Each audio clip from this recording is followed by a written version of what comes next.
Bem, então vamos começar.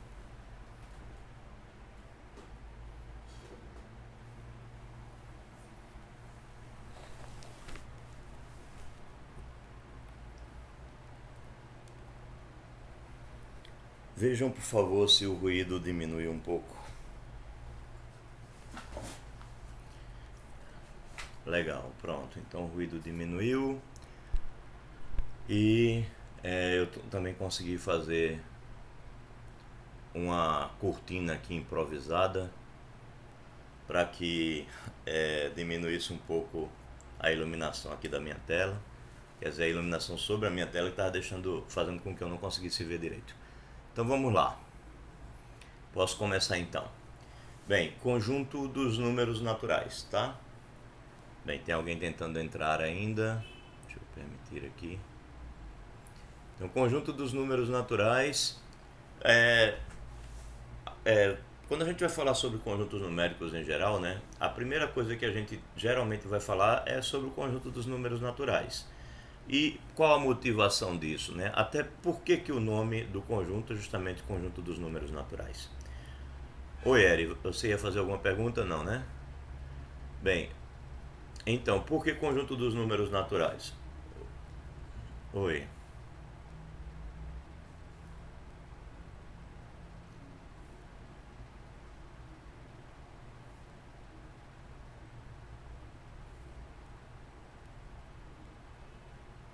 Sim.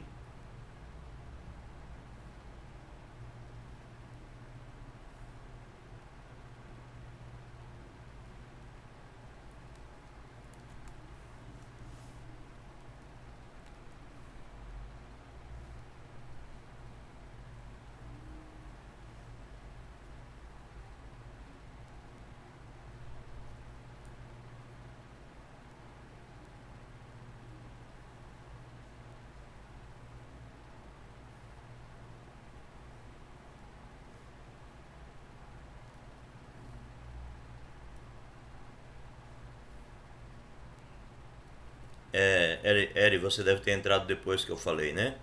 Eu falei que dia 29 nós vamos fazer exercícios. Então, durante a semana, vocês fazem exercícios com a Milena. E no dia 29 nós faremos os exercícios finais. Esses exercícios são um indicativo daquilo que eu considero importante que se saiba na prova, tá bom? Então, nós falaremos sobre a prova no final da aula. Ok, então, falando sobre o conjunto dos números naturais. Por que chamar natural, né? Ora, porque realmente são os primeiros números que nós, enquanto seres humanos, tomamos consciência deles, e quando a gente pensa em civilização também, são os primeiros números que as civilizações assimilam e aprendem a representar. Então, até quando a gente é pequenininho, alguém chega pra gente e vai dizer assim: quantos anos você tem, né? E aí a gente pequenininho levanta o dedinho e diz: ah, um. A gente acostuma com o número um, com o número 2, com o número 3. E existem relatos do pessoal aí da antropologia, o pessoal que estuda o desenvolvimento das civilizações, né? Existem textos, já li em algum lugar, que diz que civilizações isoladas, né, civilizações que não se desenvolvem muito na direção da matemática em si, das contagens, costumam ter nomes para os números até o 3 mais ou menos. Então você pega uma tribo de índios isoladas, aí você descobre que eles deram nome ao número um, deram nome ao número 2, deram nome ao número 3, mas geralmente do 4 em diante já não há nome. Ou seja, do 4 em diante já é considerado muitos apenas. Tem uma expressão só para muitos. Porque a numeração ela vai se desenvolver a partir da necessidade da civilização. Então a civilização mais desenvolvida ela precisa de uma numeração mais sofisticada. Uma civilização menos desenvolvida, com pouca numeração, ela já resolve os problemas do dia a dia. Então, a matemática e o estudo dos números vai estar relacionado ao grau de desenvolvimento da civilização e também ao grau de desenvolvimento do indivíduo, né, que estiver estudando essa matemática. Então, o indivíduo mais sofisticado, um indivíduo que precisa aprender mais ciência, ele vai precisar de mais matemática. Uma civilização que queira se sofisticar, que queira atingir alguns confortos, ela vai precisar aprender mais matemática. Então, o nome conjunto dos números naturais já é um nome que vem naturalmente, né?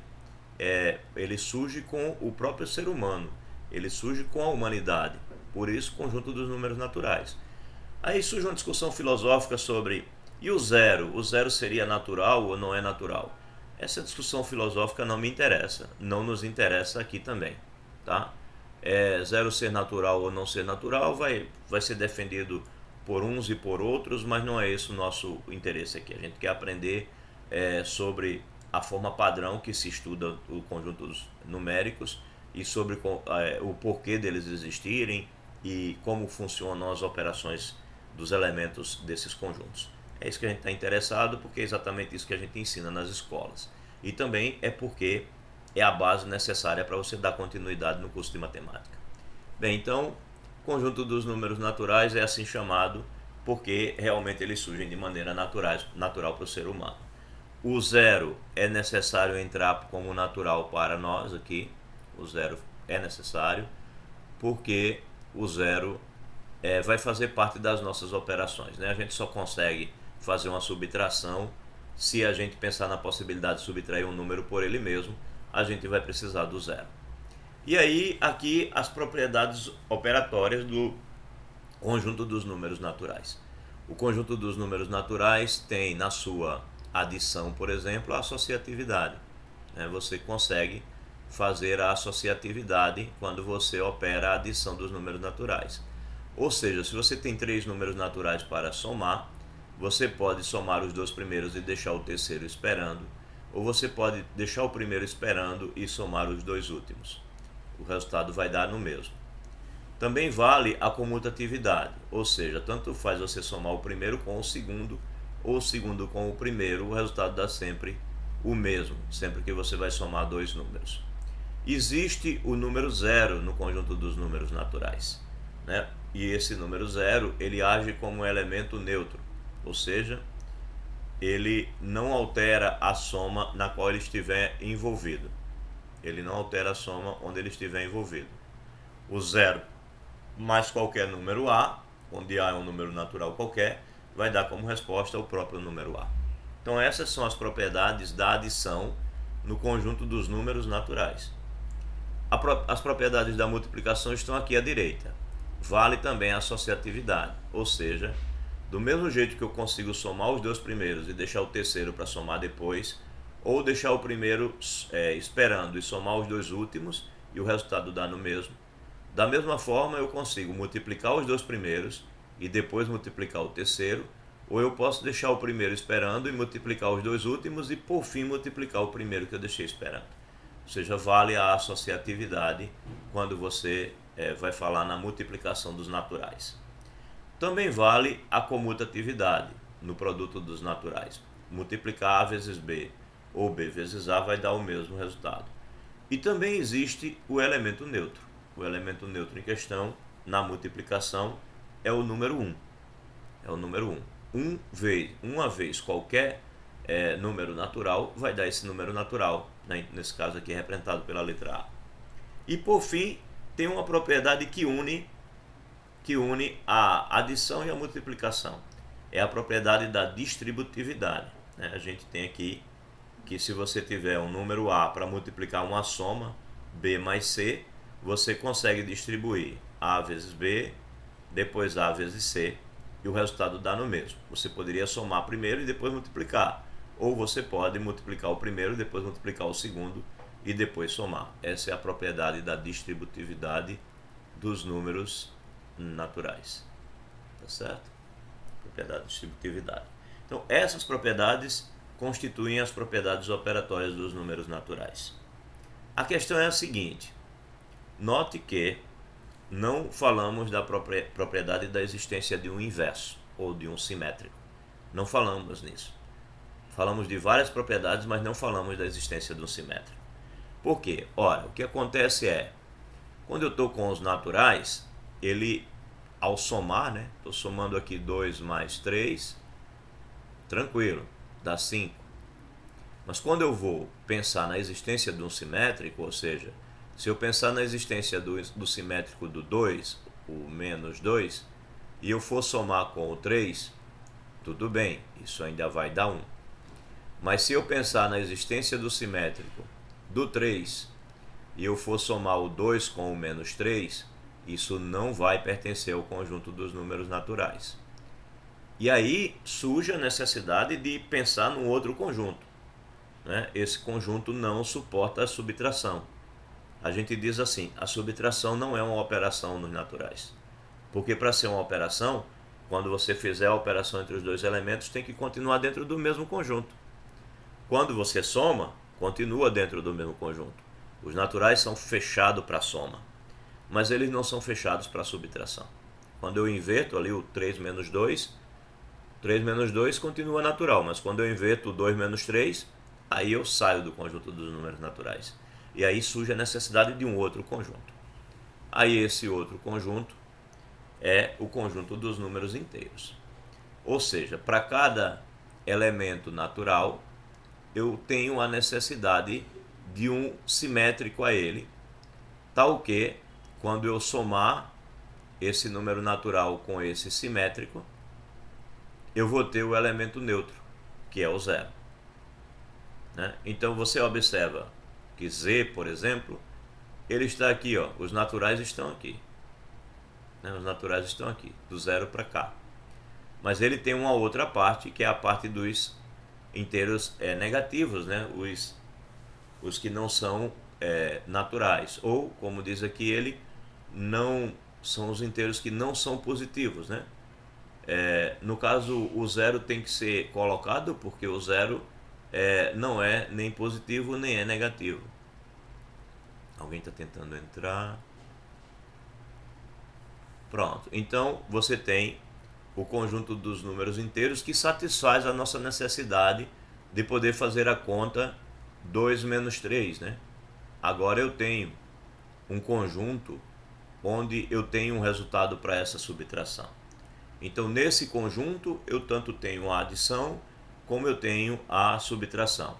Aí aqui é só simbologia, né? Coloca uma estrela para dizer que não vai colocar o zero, coloca o menos para dizer que vai colocar o zero e os negativos, e coloca o mais para poder dizer que vai colocar o zero e os positivos.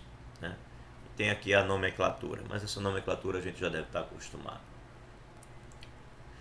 Bem, o que aconteceu para que existisse o z? Para que existisse o z, né, para que fosse possível pensar nas operações em z, surgiu a propriedade do simétrico. Né? Surgiu a existência do menos a, como eu tinha comentado agora há pouco. O a mais o menos a dando zero. Eu não tinha isso nos naturais. Então, o que faz surgir a necessidade dos inteiros relativos? A subtração. A subtração no momento em que eu tenho um número menor, de um número menor eu tirando um número maior. Aí, consequentemente, esse resultado sai dos naturais e aí surge a necessidade da existência dos números inteiros. Né? Então, consequentemente, a existência do simétrico. Para cada elemento eu preciso ter um simétrico. Só que z não é o suficiente para todas as nossas necessidades. Z não cobre todas as nossas necessidades. Né? Uma maneira de você representar que é legal é você colocar numa reta numérica. Aí ele destaca aqui. Você pode colocar aqui na reta numérica os inteiros, é uma representação legal desse conjunto. Mas como eu disse, ele não é o suficiente, a gente precisa de mais coisas. Por quê? Porque na hora em que a gente vai dividir, aí foge dos inteiros. Né? Eu estava falando de 2 e 3, vou continuar falando de 2 e 3. Poxa, quando eu for dividir o 2 pelo 3, isso não é inteiro. E agora? Se ele não é inteiro, eu preciso de outro conjunto. Então vamos falar de divisibilidade. Então uma importante noção que devemos ter sobre números inteiros é o conceito de divisor. Então, quando é que um número divide o outro? O número A divide o número B. Significa o quê? Significa dizer que existe um C, que é inteiro também, tal que o C vezes o A dá como resposta o B. É isso que significa o número A dividir o número B. Então, por exemplo, 2 divide 12. Por que que 2 divide 12? Porque existe o número 2 aqui que eu multiplico, perdão, o número 6 aqui, que eu multiplico o número 2 e dá como resposta o número 12. É por isso que eu digo que 2 divide o 12. 3 divide o menos 18. Por quê? Porque existe o menos 6 que eu multiplico o 3 e dá como resposta o menos 18. Menos 5 divide o 20. Por quê? Porque eu posso pegar o menos 4, que também é inteiro, multiplicar o menos 5 e vai dar o 20. Menos 2 divide o menos 14. Por quê? Porque existe o 7 que multiplica o menos 2 e vai dar o menos 14. 4 divide o 0. Sim, por quê? Porque existe o 0 que vezes 4 dá 0. 0 não divide 0. Por quê? Porque eu teria não só o número 1, mas eu teria um monte de números que serviria para essa multiplicação. Então o 0 não divide o 0. Isso daqui está errado. Não posso dizer que o 0 divide o 0 nunca. Tá certo? Na verdade, o 0 não divide ninguém. Pense num número inteiro qualquer, A, e vá dividir por 0. O que acontece? Se esse número aqui não for o 0, se o A for diferente do 0, eu não vou ter nenhum número para colocar aqui que multiplique 0 e dê A. Não vou ter nenhum. Então, não tem resposta. Aí, o que é que esse exemplo aqui está querendo te dizer? Ah, mas se fosse o 0? Se aqui fosse o 0? Então, existe um inteiro aqui para eu colocar. Existe. O problema é que existe qualquer um. Qualquer um multiplica o 0 e vai dar 0. Qualquer inteiro. Ou seja, se o A for diferente de 0, não tem resposta. E se o A for igual a 0, aí qualquer um serve. Então essa é uma divisão que a matemática despreza. Nada, o 0 não divide ninguém. 0 não divide nenhum outro número. Nem ele mesmo. Tá? Nenhum outro número. O 0 não divide ninguém. Né? Essa definição ela é falha se você não avisar isso, tá? Você só pode falar dessa definição para A diferente do 0. Essa definição só vale para A diferente do 0, porque o 0 não divide ninguém. Ok? Bem, aí surge a necessidade. Por exemplo, como é que eu vou dizer o 2 divide o 3? Ou melhor, aqui é 2 dividido por 3. Então, o 3 divide o 2? Essa é a pergunta que eu faço aqui. 3 divide 2? Não. Por que que não divide? Porque não existe nenhum inteiro C, nenhum C pertencente a Z, tal que eu tenha 3 vezes C igual a 2. Esse inteiro não existe, né? Então, como esse inteiro aqui não existe, o 3 não divide o 2. Ah, então tem a necessidade de um outro conjunto, porque a gente precisa fazer essa operação, né? Eu vou ter situações em que eu vou ter lá 2 maçãs e aí eu tenho 3 pessoas para comer. Eu vou ter que pegar essas maçãs e cortar de tal forma que fique igualitário para todo mundo, para ser justo. Então, para o 3 dividir o 2, o resultado não vai ser inteiro, porque eu vou ter que cortar as maçãs. Então, o resultado não é inteiro. Ora, então eu preciso de um conjunto a mais. Aí, que conjunto vai ser esse? Vai ser o conjunto dos números racionais, né? Vai ser o conjunto dos números racionais. A gente vai falar nele daqui a pouco, ó. Mas deixa eu falar aqui sobre o conjunto dos divisores antes de falar no conjunto dos números racionais. Bem, divisores de 2 inteiros, você só vai poder dividir o 2 aqui, ó, pelo 1, pelo menos 1, pelo 2 e pelo menos 2. Divisores do menos 3, o 1, o menos 1, o 3 e o menos 3. Divisores do 2, né? Múltiplos do 2, perdão. Aí você faz 2 vezes 0, 0. 2 vezes 1, 2. 2 vezes menos 1, menos 2. Aí 2 vezes 2, 4. 2 vezes menos 2, menos 4. E assim você vai descobrindo os múltiplos. Múltiplos de menos 3. Bem, menos 3 vezes 0, 0. Menos 3 vezes 1, 3. Menos 3 vezes menos 1, menos 3. E assim por diante você descobre os múltiplos do menos 3. Já o 0, divisores de 0. Ninguém. Minto, perdão, Z, tá certo. 0 é que não divide ninguém. Os divisores do 0, todo mundo. Agora, o zero não divide ninguém, tá? Ele é dividido por todo mundo, mas ele não divide ninguém. Aí, múltiplos do zero. Ora, qualquer número que você multiplicar o zero, só dá zero. Então, os múltiplos do zero só tem o zero. Bem, deixar alguém entrar aqui e ouvir as perguntas. Quem está perguntando é o Aldinê e o Paranhos. Não sei quem levantou a mão primeiro. Sim. Sim. É verdade. Tá errado, né? Tá faltando aqui o asterisco. Na verdade, esse livro tá errado nesse ponto, tá? Esse livro tem essa falha. Eu tô corrigindo durante a aula. Tá errado. Zero não divide ninguém. Tá? Nem ele mesmo. Essa interpretação tá errada. Provavelmente não revisaram direito. Eu acho que Aldinei já ficou satisfeito com a resposta. Que ele tirou a mão. Ou vai perguntar, Aldinei?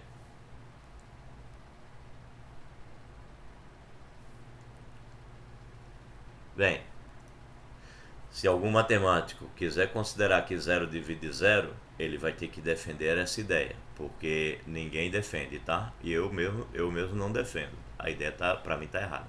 Oi, parente.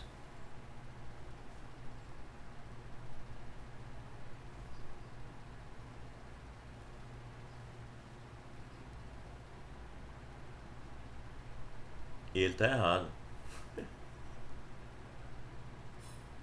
Sim. Então ele tá errado. É isso que eu tô dizendo. Viu? Eu coloco aí o. Tá bom. Eu coloco aí o. Coloca aí o meu nome aí nessa história. Tô afirmando que ele tá errado. Tá bom? Eu tô afirmando que tá errado. Então é para ser corrigido mesmo. Vamos corrigir essa ideia na nossa cabeça. Porque tá errado. O zero não divide ninguém, nem o próprio zero. Porque a matemática não considera uma divisão. Para você ter uma divisão, você precisa ter uma resposta. E aí, quando você vai pegar um número que é diferente de zero e vai dividir pelo zero, não tem resposta nenhuma. E quando você vai pegar o zero que vai dividir pelo zero, você tem todas as respostas do mundo. Todo mundo então multiplicaria zero e dá zero. Então é uma divisão inútil. Não tem motivo nenhum para se considerar como uma divisão. Portanto, é uma indeterminação matemática. Não se considera o zero dividindo ninguém. Isso, inclusive, é compatível com toda a matemática que vocês vão estudar depois. Se vocês considerarem que o zero divide alguma coisa, divide até ele mesmo, isso daí vai causar incompatibilidade com a matemática que vem à frente. Portanto, não se considera que o zero divide o zero. Tá bom? Mais alguma coisa, Paranhos? Tranquilo. Então, continuando. Tá, então dizemos que o número inteiro é primo. Pronto, ele aproveita para introduzir o conceito de números primos. O número inteiro é primo quando o P não é o zero, né? O P não é o zero, nem o 1 nem o menos 1. A gente não considera esses três. Mas mesmo assim, né? Mesmo assim, os divisores desse tal número só são o 1, o menos 1, o próprio número ou menos ele. Então, por exemplo, o número 2 é primo, o número menos 2 é primo. Por quê? Porque o 2 só é divisível por ele mesmo ou por 1. O menos 2 e por 1 ou por menos 1, né? E por menos ele, né? Por menos 2 também, claro. O menos 2 também é divisível por 2, por 1 ou por menos 1. O 3 é divisível por 3, por menos 3, por 1 ou por menos 1.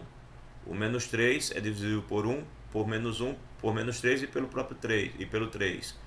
Então é isso, né? Se for divisível por 1, por menos 1, pelo próprio número ou por menos ele, então nós consideramos que esse número é primo, tá?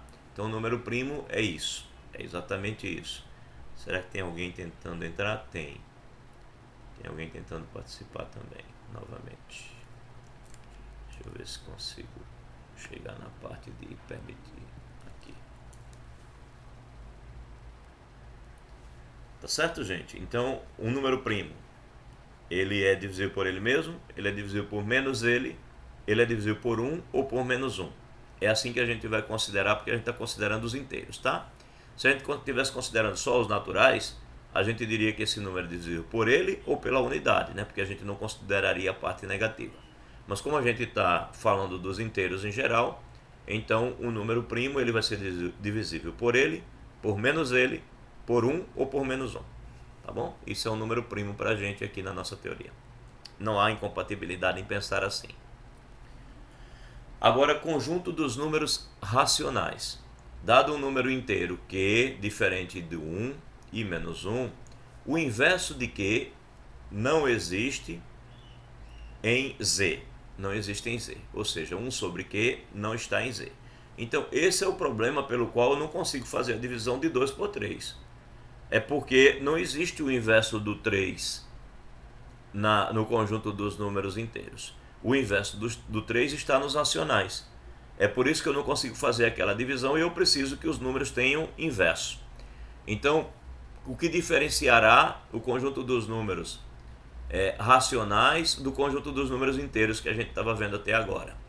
É que no conjunto dos números racionais vai existir o inverso, né? Então, se eu penso no número 2, o inverso do 2 é meio.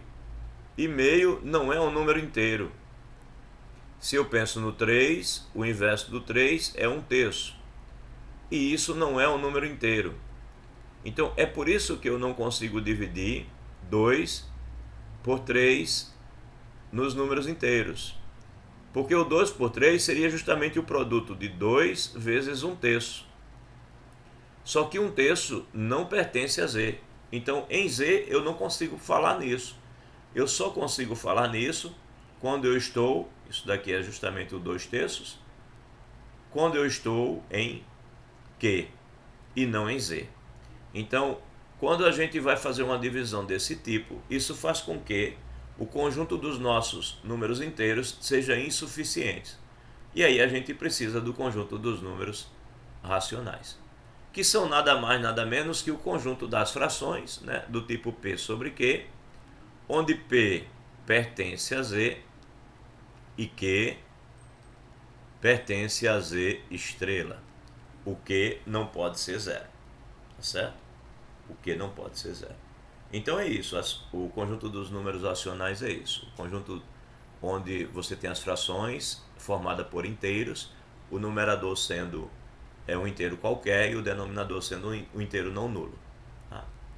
Bem, o conjunto dos pares ou frações assim, onde A pertence a Z e B pertence a Z estrela, para os quais adotamos as seguintes definições. Alguém está tentando entrar. As definições que ele adota aqui são as seguintes. Ele diz o seguinte: dois números racionais serão iguais se vale o produto dos meios igual ao produto dos extremos. Essa é a propriedade que vai garantir que duas frações são iguais. Se eu vou somar, o que é que eu faço? Eu faço o produto dos denominadores, depois eu pego esse produto, divido por esse e multiplico por esse, eu tenho aqui A vezes D. Eu pego o produto dos denominadores, divido por esse, aí eu tenho B, eu multiplico pelo de cima, aí eu tenho B vezes C. Observe que quando ele define a adição de racionais, ele não fala em mínimo múltiplo comum. Ele não fala em mínimo múltiplo comum. Alguém mais tentando entrar? Não, foi o Aldinei que levantou a mão. Diga aí, Aldinei.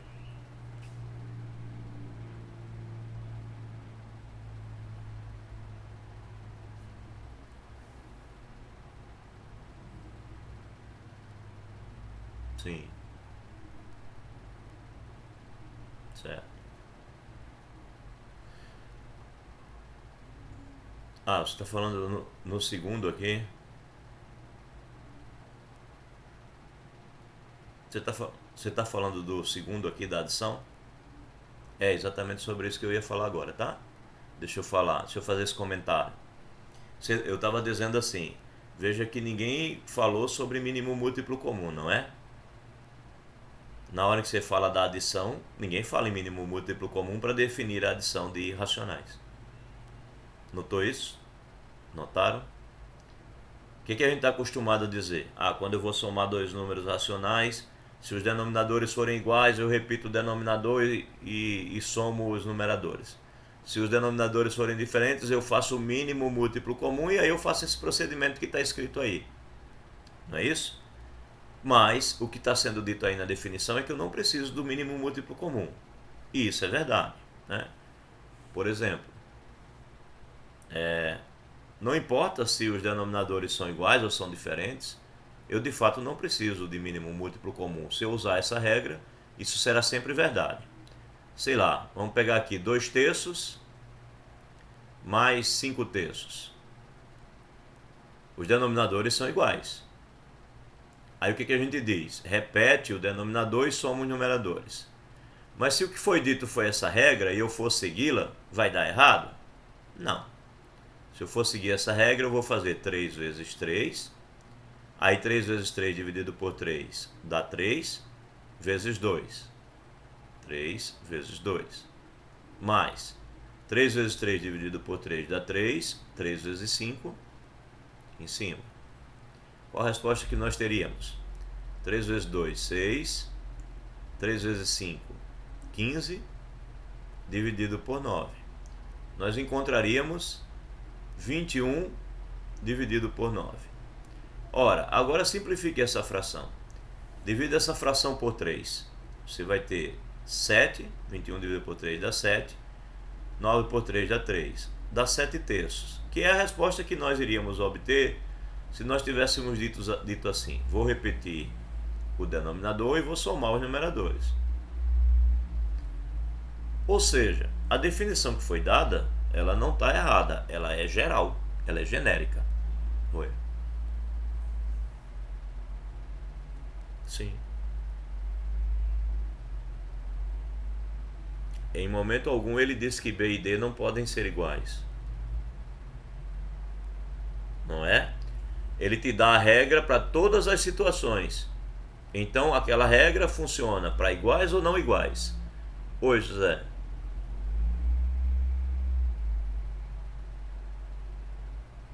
Bem, acho que o José desistiu de falar. Então, se fossem diferentes, Aldinei, vamos pegar um exemplo agora com diferentes. Pegue aí, sei lá, 3 quartos.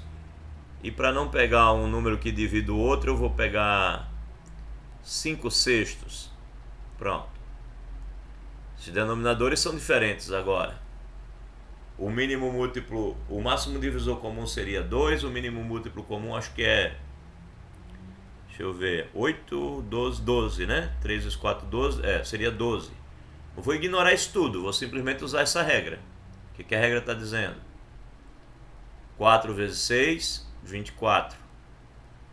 Aí pego o 24, divido por 4, dá 8. 8 vezes 3, por 4 dá 6. 6 vezes 3, 18.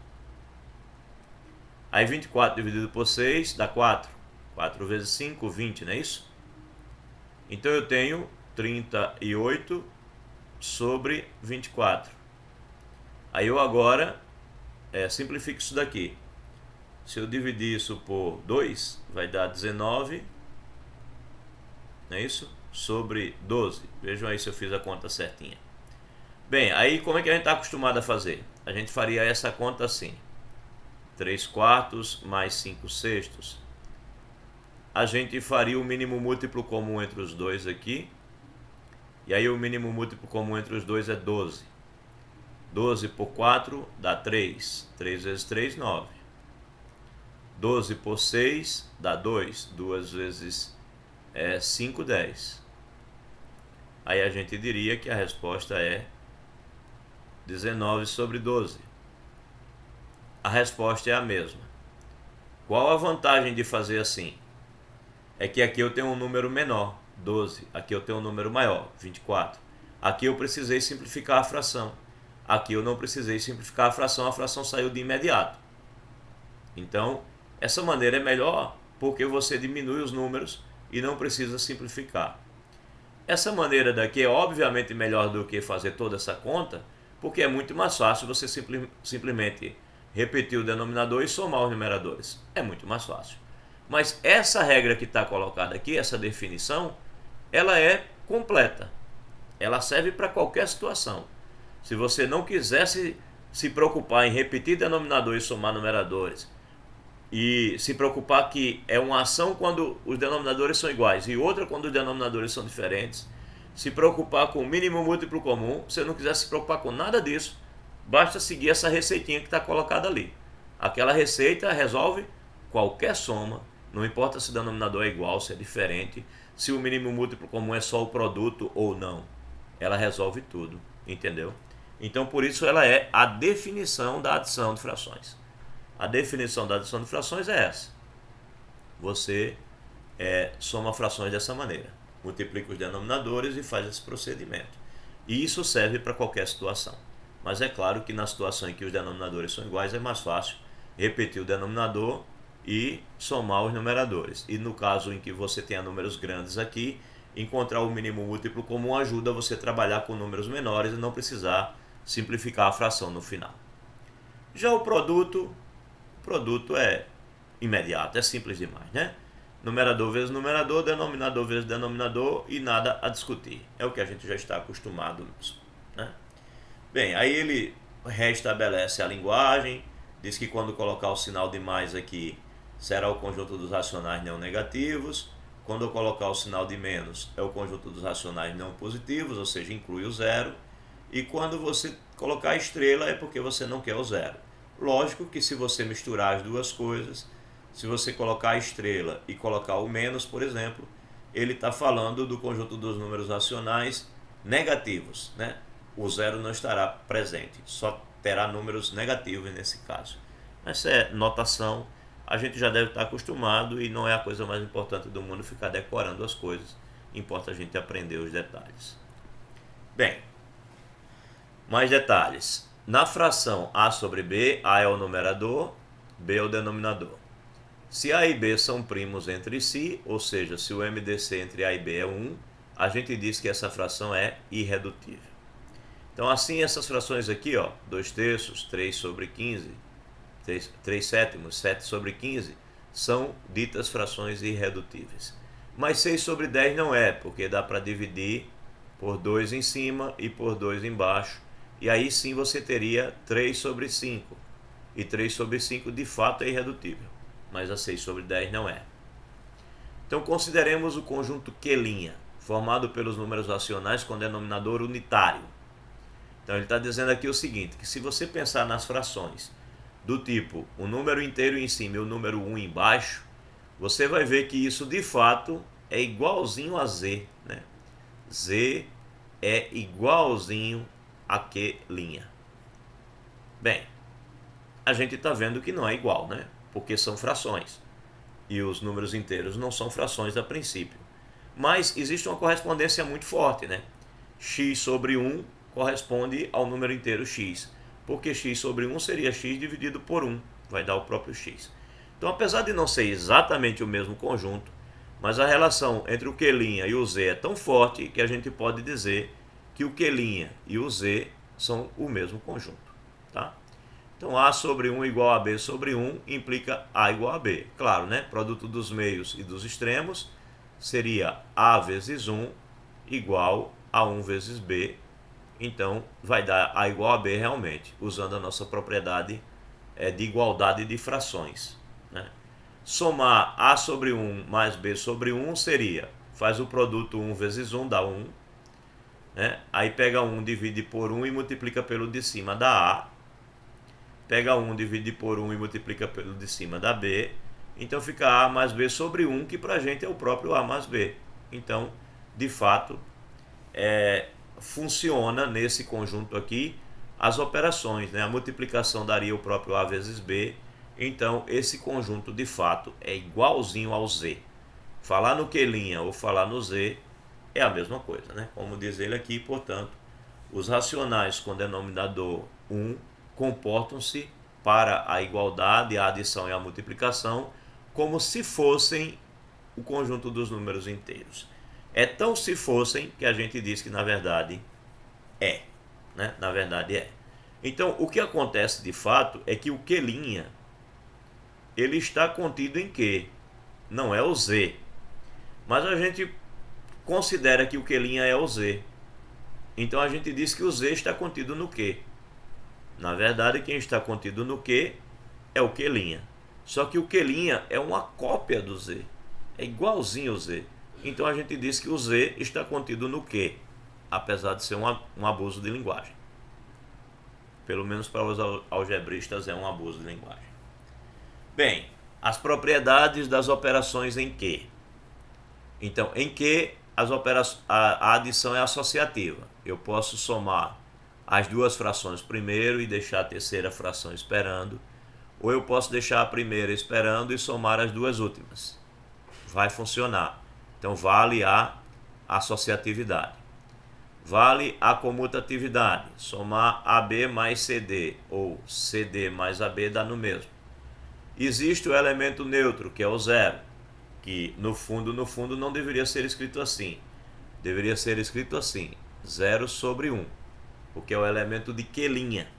Mas se você somar, você vai ver que isso vai ser B vezes 1, que é B, né? Aí B dividido por B dá 1, aí vezes A dá A. Aí B dividido por 1 dá B vezes 0 dá 0. E aí você tem que isso seria A sobre B do mesmo jeito. Então, se você considerar o 0 como sendo 0 sobre 1, então funciona, né? É a cópia de Z que está dentro de Q. Agora, existe o simétrico. Dada a fração A sobre B, existe a fração menos A sobre B, de tal maneira que essa soma dá 0.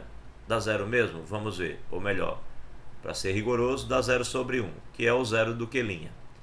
Bem, é verdade? Vamos ver.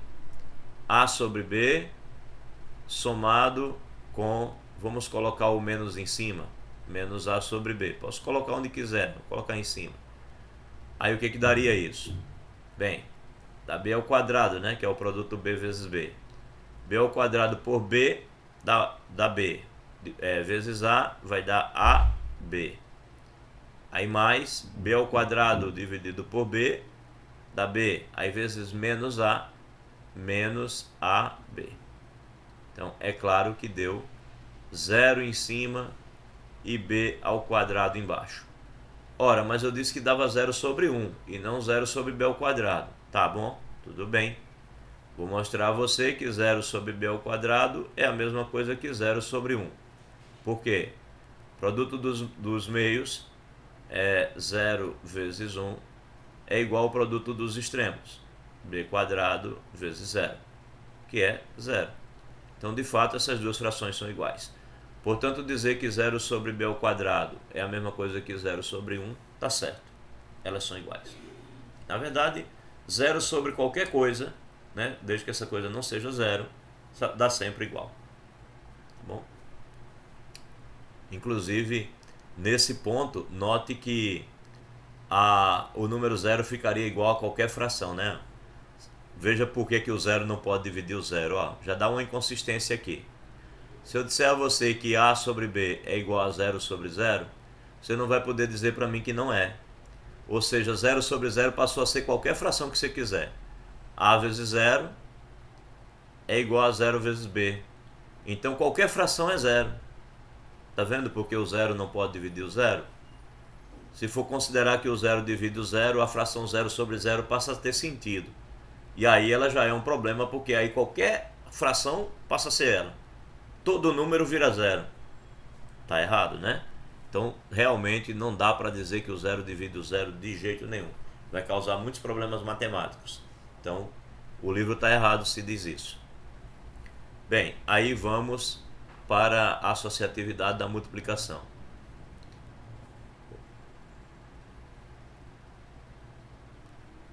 Tá, vou falar de novo. É o 0 sobre 0 que eu falei agora, né? Estou dizendo aqui o seguinte. O livro, numa outra parte aí, fala de 0 dividir 0. Mas se o 0 dividisse o 0, eu falaria da fração 0 sobre 0. O problema é que a fração 0 sobre 0 passaria a ser igual a qualquer fração. Note aqui. A sobre B igual a 0 sobre 0. Por quê? Porque para serem iguais, duas frações tem que cumprir a seguinte propriedade. O produto dos meios tem que ser igual ao produto dos extremos. Aí você teria A vezes 0 igual a B vezes zero. Então, A sobre B seria 0 sobre 0. Mas aí eu estou dizendo, por exemplo, que 2/3 é igual a 0 sobre 0. Porque seria 2 vezes 0 igual a 3 vezes 0. Então, ficar admitindo que 0 divide 0 vai causar problema em vários assuntos da matemática. Então, não dá para admitir que o 0 divide ninguém, senão dá problema. Bem, oi.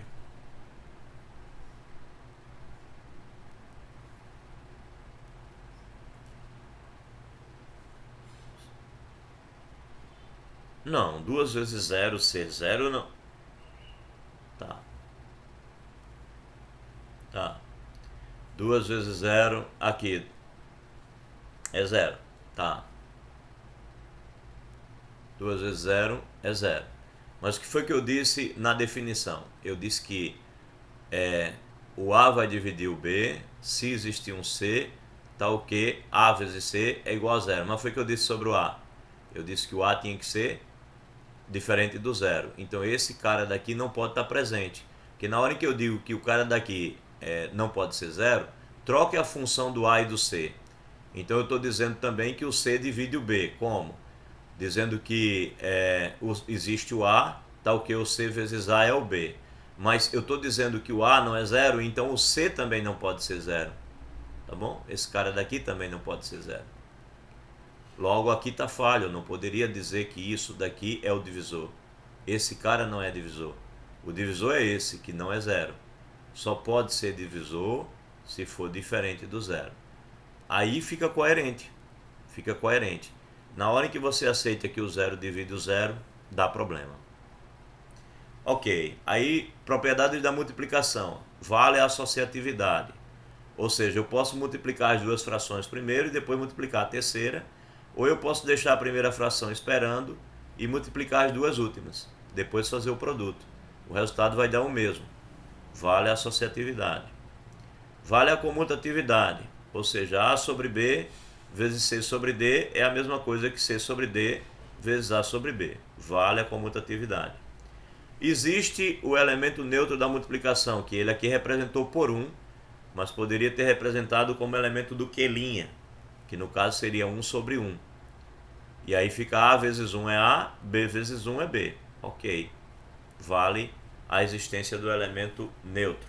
Só que a gente está associando o 1 sobre 1 do quelinha ao 1 dos inteiros. Aqui, vale a distributividade.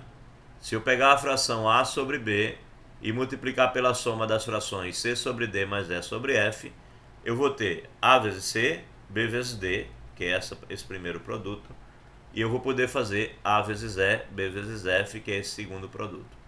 Esta soma vai dar a mesma coisa que eu somar esses dois e depois multiplicar, certo? Isso pode ser demonstrado com cuidado, mas acho que não vou fazer aqui. Se vocês quiserem, podem fazer como exercício. Seria essa conta assim, né?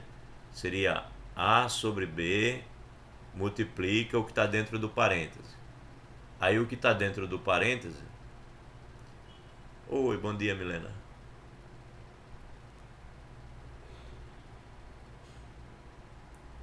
Tranquilo.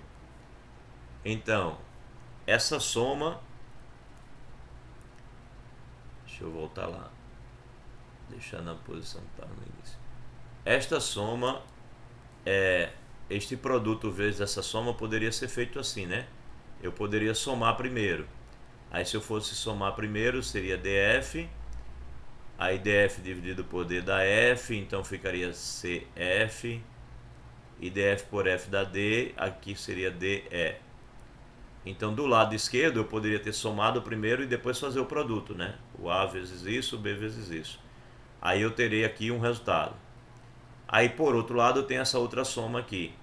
Aí essa outra soma ela seria assim. Aqui eu tenho BD e aqui eu tenho DF. Então embaixo ficaria BD, B de novo e F. Então B vezes B, B quadrado. Aí dividiria por BD, ficaria BF. Aí multiplicaria pelo de cima. Ficaria A, C, B, F. Mais. E quando eu dividisse por DF, ficaria BD, multiplicando pelo de cima, ficaria A, E, B, D. E aí continua essa conta e vê que de fato essas duas coisas dão o mesmo resultado, para mostrar que esses dois lados da igualdade se equivalem, que é a mesma coisa, tá certo? Bem, aqui ele está dizendo em que esses caras todos são racionais, né? Só para justificar a linguagem que ele usou em cima. Ok, então a gente nota que em que vale todas as propriedades que nós falamos até agora. Associatividade, comutatividade, existência do elemento neutro, existência do inverso na adição. Associatividade, comutatividade, existência do elemento neutro na multiplicação. Mas vocês notaram que aqui eu tenho o inverso e aqui eu não tenho o inverso? O que é o inverso, né? O inverso, ele é um cara, no caso ali é o simétrico, né? O simétrico é um cara que quando eu somo vai dar o elemento neutro. E o inverso é um cara que quando eu multiplico vai dar o elemento neutro. Só que aqui é o elemento neutro da adição, aqui é o elemento neutro da multiplicação. Note que é a mesma coisa, tá? Só que o procedimento aqui é a adição, o procedimento aqui é a multiplicação. Então percebam que em que você tem o simétrico, mas você não tem o inverso. Pelo menos não mostrado aqui, né? Então está faltando o inverso nessa propriedade. Ele não disse do inverso. Mas o inverso está em que, né? Se eu pegar a fração A sobre B, existe a fração B sobre A, desde que, né, A é diferente de zero e B também é diferente de zero. O zero não divide ninguém. Então, essas duas frações não podem ser nulas. Ou seja, se A sobre B não se o A não é zero, o A sobre B não é zero. E se o B não é zero, o B sobre A também não é zero. Portanto, eu estou falando de frações do tipo A sobre B diferente de zero. Que no nosso caso poderia ser visto, não pode nunca ser visto assim, mas pode ser visto assim. Zero sobre um número qualquer. Digamos 1, por exemplo. Né? Que é aquele elemento que nós falamos que pertence ao tal do Q'. Ok, então não pode ser zero. Mas quando eu fizer esse produto, vai acontecer o quê? Vai ser A vezes B dividido por B vezes A. Mas como nos inteiros a multiplicação é comutativa, eu vou escrever A vezes B ao invés de B vezes A, só para deixar claro que o número que fica em cima é o número que tem embaixo. Então dá 1. Ou se você pensar em Q', dá 1 sobre 1. Então, de qualquer forma, dado uma fração que não seja zero, você tem uma outra que o produto vai dar 1. Ou seja, existe o elemento inverso em Q. Então Q é bem completinho. Ele tem as 4 propriedades da adição e ele tem as 4 propriedades da multiplicação e ele tem a distributividade. Falta alguma coisa em Q. O que será que falta em Q? Bem, por que eu sei que falta em Q? Eu sei que falta em Q porque a gente não se satisfaz com Q, né? A gente tem os irracionais para poder ter os reais. Então Q não é o suficiente, com certeza. Está faltando alguma coisa. Ele tem quase todas as propriedades, mas algum tipo de operação não dá para fazer em Q. Então vamos descobrir qual é daqui a pouco. Bem, ele comenta aqui, né?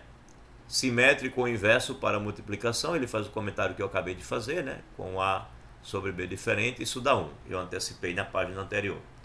Bem, devido à propriedade M4 da existência do inverso, né? Podemos definir em Q estrela, ou seja, tirando o zero, a operação de divisão, estabelecendo que A sobre B dividido por C sobre D é você conservar o primeiro e multiplicar pelo inverso do segundo, né? Para A sobre B e C sobre D racionais quaisquer que não sejam nulos. Na verdade, isso daqui é parecido com o que a gente falou antes, né? O que seria uma fração, né? A gente disse que uma fração A sobre B, na hora eu falei em 2/3. Falei que 2/3 poderia ser escrito como 2 vezes 1/3. Ou seja, qualquer fração A sobre B pode ser vista como A vezes 1 sobre B. E isso é possível porque o inverso do B, que o B é um número inteiro, ele está em Q, não está em Z. Então, quando você faz esse produto, você tem essa fração. Note que isso daqui é exatamente o produto da primeira pelo inverso da segunda, né? B, o inverso do B é o 1 sobre B. Então, isso é o produto da primeira pelo inverso da segunda. Portanto, que se você trocar a de cima por uma fração, A sobre C, por exemplo, e a de baixo por outra fração, B sobre D, por exemplo, o que a gente está dizendo aqui, imitando essa mesma situação, é que eu pego a primeira, A sobre C, e multiplico pelo inverso da segunda, D sobre B. Tá? Então pega a primeira e multiplica pelo inverso da segunda. Assim como a gente faz quando vai pensar em qualquer fração. É o primeiro, que é o numerador, vezes o inverso do segundo. A ideia continua se o numerador for uma fração e o denominador também for outra fração. É o que ele está te dizendo aqui. A sobre B dividido por C sobre D, conserva a primeira e multiplica pelo inverso da segunda. Eu troquei as letras aqui, mas a ideia é a mesma. Bem, aí vem para representação decimal. Já conhecemos agora os racionais na sua linguagem fracional. Aí ele quer mostrar a você a sua representação decimal. Ou seja, vamos executar de fato a divisão do numerador pelo denominador e ver o que acontece. Vejamos. Bem, notemos que todo número racional A sobre B pode ser representado por um número decimal. Passa-se um número racional A sobre B para a forma de número decimal, dividindo o inteiro A pelo inteiro B. Na passagem de uma anotação para outra, podem ocorrer dois casos. Primeiro caso, o número decimal tem uma quantidade finita de algarismos diferentes de zero. Isso é uma decimal exata. Então, se tem o número 3, vai dividir pelo 1, dá o próprio 3. Não tem nada depois da vírgula, né? 3 pode ser visto como uma dízima, né? 3, 0, 0, 0, 0. É uma dízima de período zero. Todo inteiro pode ser visto assim. Aí agora, ele pega o 1 e divide por 2, dá 0,5. Não tem mais nada, terminou aqui. Ou se você quiser ver também como uma dízima, isso pode ser escrito assim. Ninguém impede a gente de fazer isso. Ou seja, qualquer inteiro ou qualquer decimal exata, eu posso colocar como uma dízima de período zero, né? Fico repetindo 0, 0, 0, 0, 0 eternamente. Então, a princípio, tudo que for inteiro ou decimal exata, eu posso ver como dízima periódica de período zero. Bem, agora aqui, 1 sobre 20 deu 0,05. Ok, posso ver também, né? 0,05000. Dízima periódica de período zero ou decimal exata. Aí agora, 27 dividido por 1000 dá 0,0027, né? Tem 3 zeros aqui. O 27 a gente poderia escrever assim, né? 27,0, a vírgula está aqui. Como tem 3 zeros aqui, a gente anda 3 casas para cá, né? 1, 2, 3, aí dá 0,027. A vírgula anda para o outro lado e a gente tem esse resultado na divisão. Mas o que ele está chamando a atenção é que nesse caso, em todos esses casos, o número termina, né? O que tiver para lá seriam só zeros. E aí não alteraria nada. A decimal exata é aquele número lá que termina, né? Ok, o número termina. Esse é o primeiro caso. Mas pode ser que o número não termine. Você vai dividir 1 pelo 3, o que vai acontecer na divisão? Vamos ver. Você vai dividir 1 por 3. Pô, não dá, né? 1 não dá para dividir por 3. Aí a gente vai para a primeira casa decimal. Pensa no 1,0. Então, já que a gente vai para a primeira casa decimal, o primeiro resultado é na casa decimal. Aí 10 décimos, que é o 1, né? 10 décimos dividido por 3 vai dar 3, né? 3. 3 vezes 3 vai dar 9, aí vai sobrar 1. Aí você vai para a casa dos centésimos, né? Você acrescenta mais um zero aqui, desce ele, vai para a casa dos centésimos. Aí 10 por 3 dá 3 de novo, sobra 1 novamente.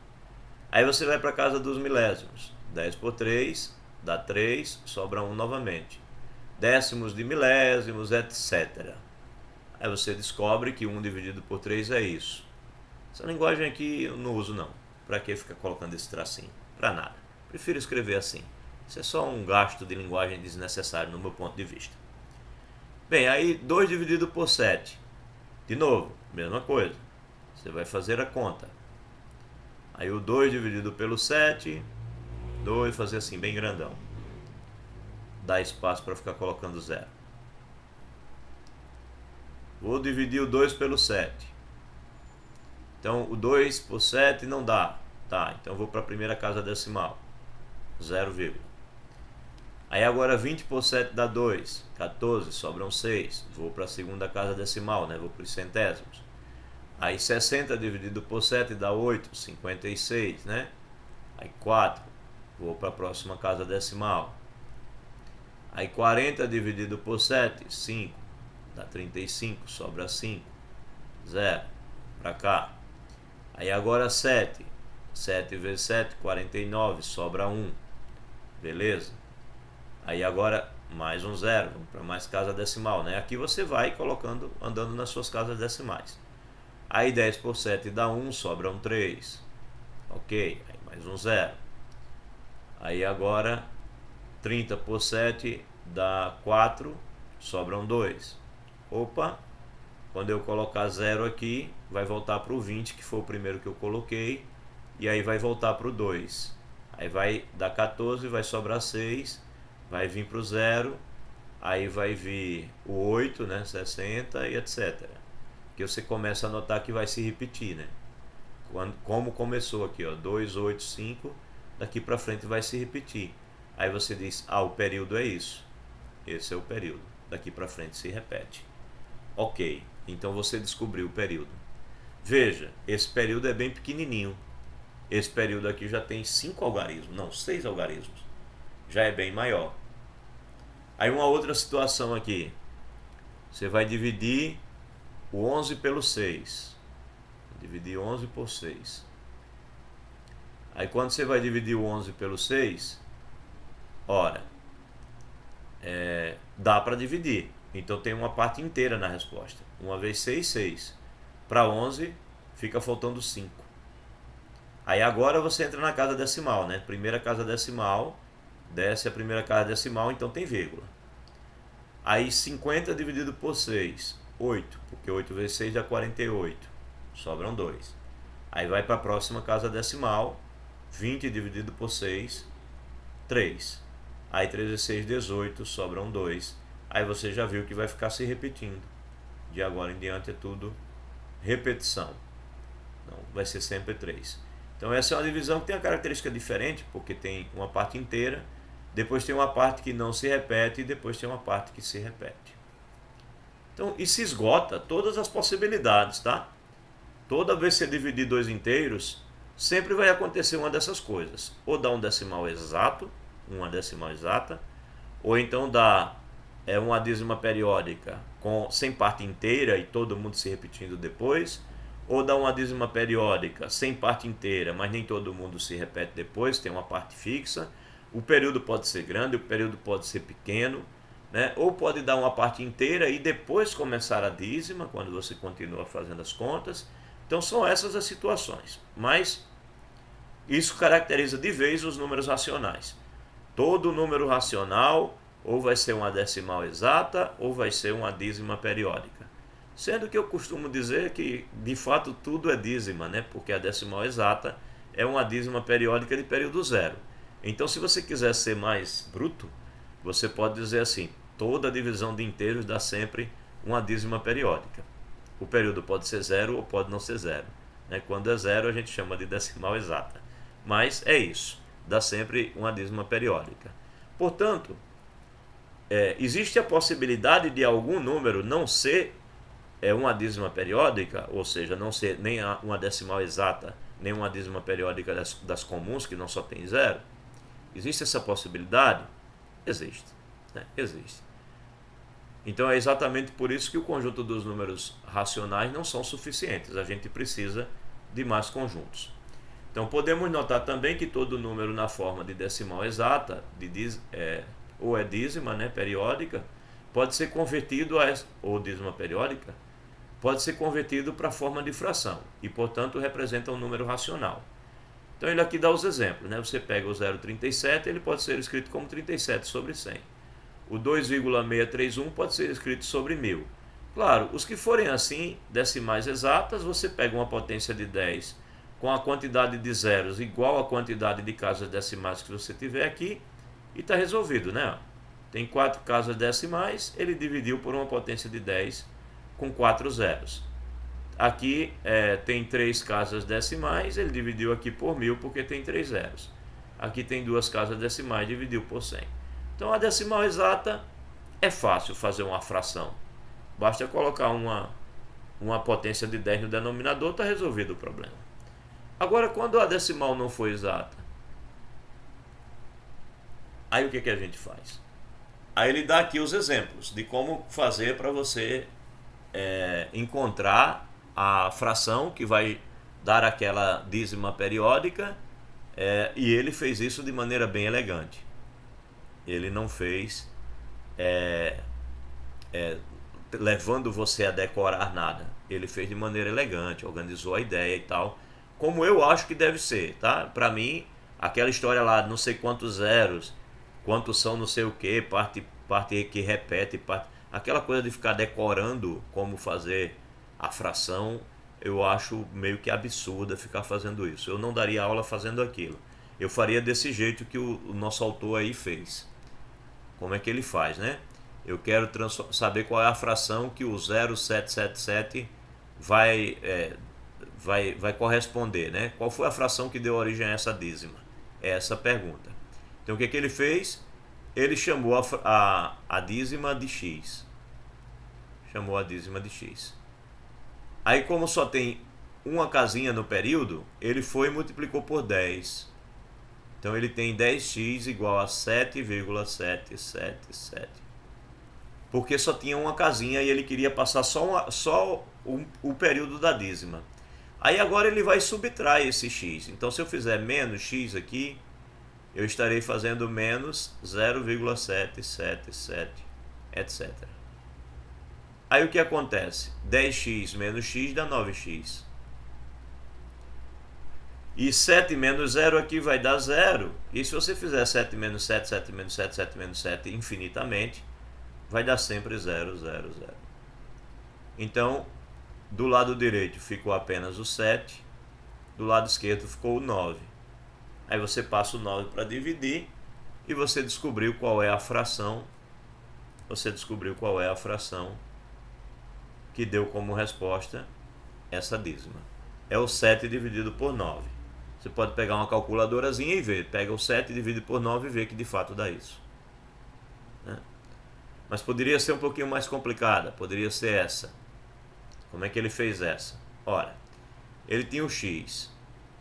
O x era a dízima dele, né? 43, 43, 43, 43. Dessa vez, o período tem 2 casas. Então, o que ele faz? Ele multiplica por 100. Então, quando ele multiplica por 100, a vírgula pula um período. Então, 643,43, 43, etc. Aí, o que ele faz? Ele subtrai aqui o menos x. Né? Ele tira o x desse 100x. Aí, como é que fica? Bem, ele tem 100x igual a 643, 43, 43, eternamente, né? Até o infinito. E ele vai tirar o menos x. Aí o menos x dele é menos 6,43, 43, etc. Ele faz essa subtração. 100x menos x dá 99x. E aqui 643 menos 6 vai dar 637, né? 637 mais 6, 643. E aqui 43, ele vai subtrair todos esses 43, né? Vai dar tudo zero daqui para frente. Então, o x é 637 dividido por 99. Aí como é que o pessoal decora? Tanto os 9 quanto forem as casas que se repetem. Então, os algarismos que se repetem. São 2 algarismos que se repetem, então embaixo fica 99.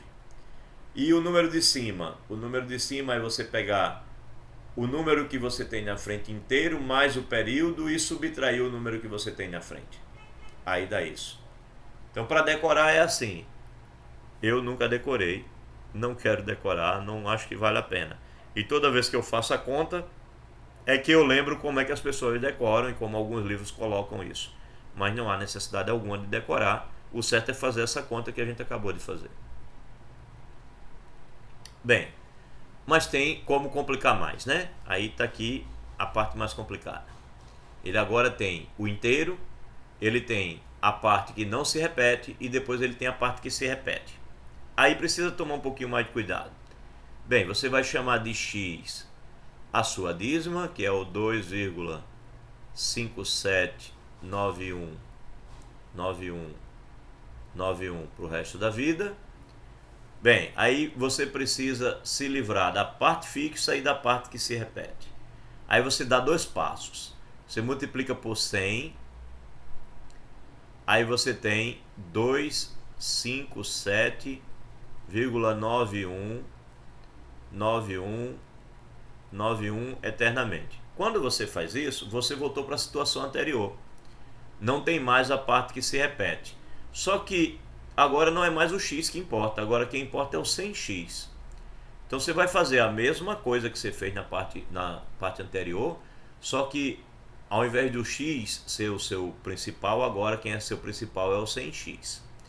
Bem, agora você vai multiplicar para passar o período. Vai multiplicar por 100. Então quando você multiplicar por 100 esses outros 100 aqui, você vai ter 10.000. Vai ter 4 zeros.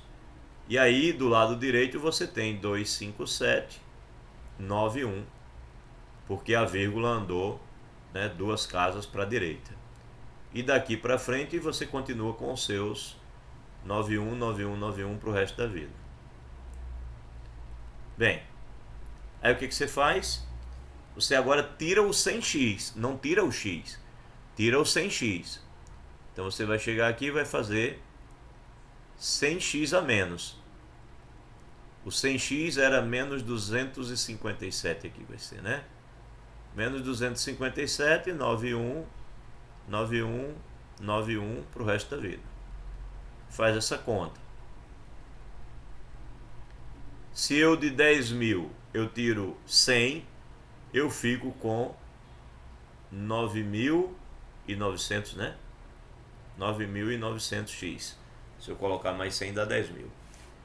E do lado de cá eu vou pegar 25.791 e vou tirar esses 257. Bem, 7 para 11, 4, vai 1, 6 para 9, 3, 2 para 7, 5, 5, 2, tá certo? 7, 4, 11, vai 1, 8, aí 7, 25, tá. Então ficou 25.534. Bem, e o restante? Bem, vírgula 0000 para o resto da vida. Ora, então o x ele é 25.534 dividido por 9900. E aí? O que é esse 9900 quando o pessoal quer decorar? Tantos 9 quanto forem as partes que se repetem e tantos zeros quanto forem a parte que não se repete. É isso. E aí como é que eu acho o número de cima? Eu pego o 2, o 5, o 7 e mais um período, ou seja, 25.791, e tiro o 257. E assim eu faço essa conta de cima. Então é assim que as pessoas decoram, mas não há necessidade de decorar. Vocês viram que esse procedimento algébrico leva à resposta sem você precisar decorar nada. E é importante que seja assim. Bem, pegamos intimidade. Se não pegamos intimidade ainda, vamos pegar, porque vamos fazer muitas contas assim para aprender, né? Aí pegamos intimidade. Quando a gente pegou intimidade, a gente já domina bem, já sabe. Essa parte sempre me pega. Não deixa pegar não. Então a gente dominou isso daí, está sabendo bem isso daí, então a gente já sabe. Conjunto dos números naturais Ah, não dava para subtrair, precisei dos inteiros. Aí, inteiros não dava para dividir. A gente diz que nos naturais não tem subtração, só tem adição. Nos inteiros não tem divisão, tem adição e subtração. Aí chega nos racionais. Não, nos racionais. Aí nos racionais eu tenho a divisão. Funciona bem. E já sei caracterizar os racionais. Pegou afinidade ainda não, né? Tem que fazer muita conta. Bem, aí tem os racionais. Os racionais são as frações. Aí eu já sei que fração ou é decimal exato ou não é decimal exato. Aí a pergunta, ou é dízima periódica, né? Ou é decimal exato ou é dízima periódica. Aí a pergunta natural é: todo número é assim? Não. A questão é que nem todo número é assim. Aí surge a necessidade do conjunto dos números irracionais. Ou seja, existem números, por exemplo, ele aqui criou um, criou um só para ilustrar. Existem números que não dá para escrever como dízima periódica. Ele escreveu aqui esse, 0, aí 101, aí 001. Veja que o 1 vai ficando cada vez mais distante, né? 0001. Aí o próximo seria 00001. Teria 4 zeros. Aí o outro 000001, ou seja, teria 5 zeros. E aí ficaria cada vez mais distante. Isso não é uma dízima periódica. Portanto, esse número não é um número racional. Ele é um número irracional. Bem, esse texto ele vai citar alguns números irracionais famosos, mas não dá uma demonstração razoável, né, de que fato um desses números seja irracional. Uma coisa que me dá uma certa sensação ruim em relação a esse momento da construção dos irracionais é a seguinte: é que na minha época, quando eu era criança, pequena, lá em Barbacena, né, como dizia o humorista, a gente tinha uma tal de chavezinha. Eu nem lembro mais como era. Deixa eu tentar lembrar aqui com vocês. A gente fazia assim: eu ia calcular, por exemplo, a raiz de 2. Aí a gente fazia uma chavezinha. Se tiver alguém aí melhor que eu na lembrança, vai me ajudando. Aí a gente fazia assim: pegava o número 2, aí procurava a raiz quadrada do número 2 mais próxima dele, né, inteira. Então era o número 1. Aí pegava o quadrado, 1 ao quadrado é 1 e subtrai aqui. Aí dá 1. Beleza. Aí eu quero a primeira casa decimal da raiz. Aí eu fazia 00, eu acho.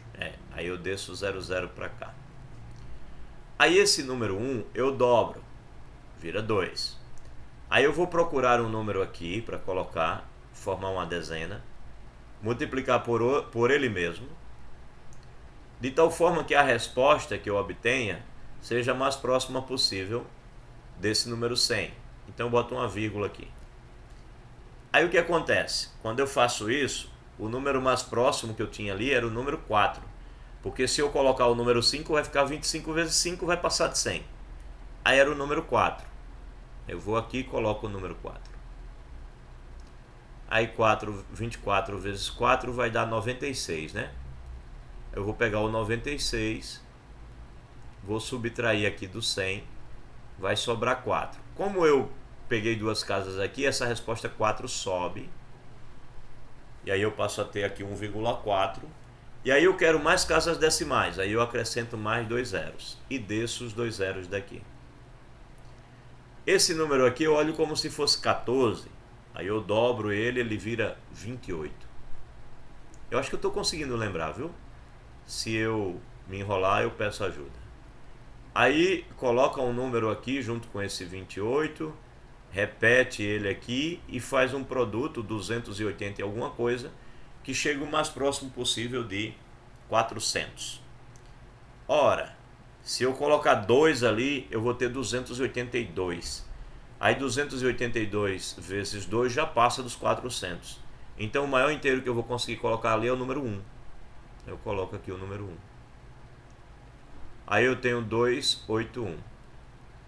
Aí eu subtraio o 281 daqui. Quanto é que vai dar isso? Bem, dá 19 mais 200, não, mais 100, né? 119. 119. Esse 1 eu subo aqui. Aí eu passo a ter 141. Aí eu dobro. 282. procuro um número para colocar aqui, que multiplique ele mesmo, que dê uma resposta. Só que agora, como eu quero a próxima casa decimal, tem mais 2 zeros e aí vai vir para aqui. Aí fica 11.900, né? Aí eu tenho 282 vezes um número inteiro entre 1 e 9, né, que eu vou multiplicar aqui para dar esse 11.900. Entenderam como era o procedimento? Ia dobrando, procurando um númerozinho que multiplicava e que chegava o mais perto possível. Aí nesse caso dá o número... Bem, quanto é a raiz quadrada de 2? É 14142, eu acho, né? Aqui é 4, depois vem 2, vem, continua aí. Aí o 4 aqui eu acho que serve, vamos ver. Eu fico com 2.824 que eu multiplico por 4. Vê se não chega perto, vai passar disso, vai. 4 vezes 4, 16, vai 1. 4 vezes 2, 8 e 1, 9. 4 vezes 8, 30 e 2 vão 3. 4 vezes 2, 8 e 3, 11. É isso. Então dava, tá vendo? 11.296. Aí você subtrai, encontra um valor, bota os 2 zeros, dobra esse número e assim por diante. Então, na minha época de estudante, os meus professores me ensinaram isso. E o que era que tinha de legal nisso? É que o professor tinha a possibilidade de dizer assim para o aluno: se você for suficientemente masoquista, você pode passar o resto da sua vida fazendo essa conta. E aí você vai descobrir que não há uma dízima periódica. Veja, por exemplo, que o número 4 já apareceu 2 vezes, né? E quando você for fazer a próxima conta, vai aparecer o número 2, não vai aparecer o número 1. Então, você tinha uma maneira de entregar para o aluno a responsabilidade de perceber que não acontecia uma dízima periódica. É claro que era meio que absurdo você dizer para o aluno que ele ia ficar o resto da vida fazendo aquilo ali para poder perceber isso, mas pelo menos você não tinha parado e dito assim a ele: não há nenhum mecanismo matemático que eu possa te entregar para que você perceba que isso daí não é uma dízima periódica. Ele tinha um argumento para mostrar para a gente. Hoje em dia, o aluno tem uma calculadora, ele aperta lá a raiz de 2 e ele fica com a sensação de que a raiz de 2 só tem aqueles 9 algarismos ou aqueles 10. Se ele fizer no computador, ele vai ver lá uns 50. Mas mesmo assim, nada prova diretamente que aqueles 50 que ele vê lá no computador não é o período.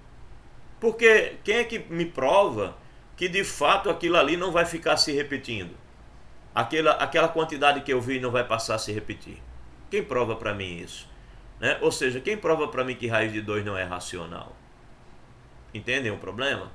Então, os professores da minha época tinham a possibilidade de me entregar a responsabilidade e ficar fazendo a conta sozinho. Hoje em dia vocês não têm isso, né? Vocês não ensinam esse método aí da raiz, né? Esse método da chavezinha, que você faz a chave e vai fazendo as suas contas. Vocês não têm mais isso. Infelizmente, não se ensina mais isso nas escolas. Eu acho que seria interessante. Bem, aí a gente fica limitado a dizer assim: ah, esse número é irracional porque não vai ter nunca um período que se repete. Esse tipo de número é irracional. Ok, esse daqui também. Ok, você pode citar vários exemplos possíveis. Mas como argumentar que de fato um número é irracional?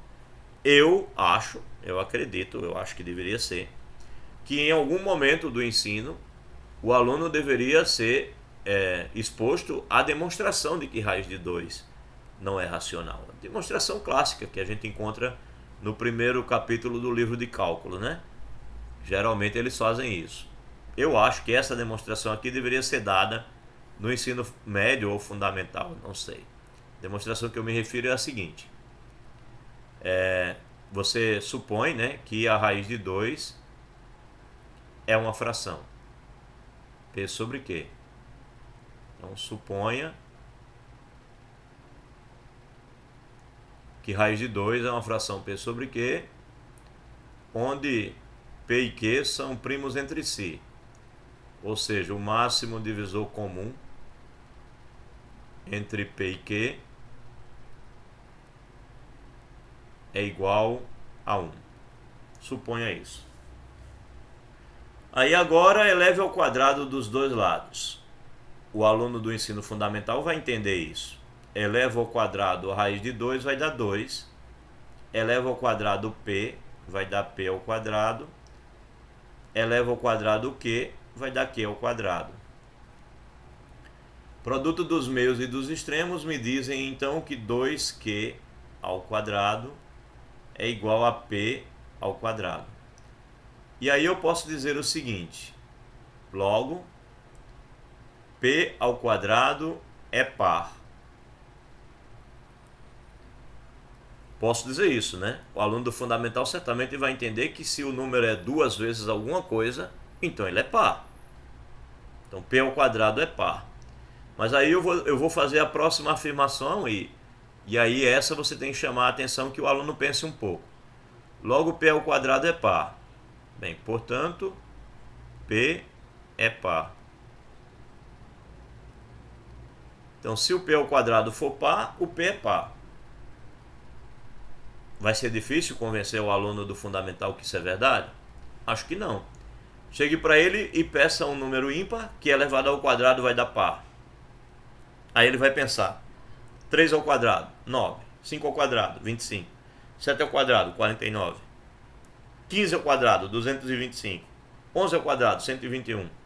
Ele nunca vai encontrar um número ímpar que elevado ao quadrado vai dar par. Claro, porque se você faz o produto de dois números ímpares, nem tem o número 2 em um fator, nem tem o número 2 no outro. Quando você fizer o produto, vai continuar sem ter número 2. Portanto, não é múltiplo de 2. Não é par.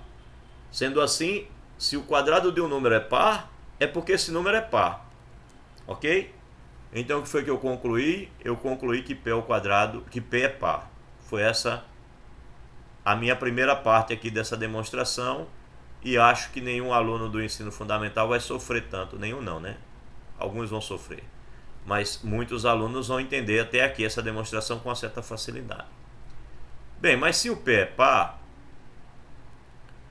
vamos então, já que ele é par, vamos então escrever p como sendo 2 vezes k, onde esse k que eu inventei agora, ele é um número inteiro, né? Se o número é par, então ele é um múltiplo de 2. Então eu vou escrever ele como 2k. Ok.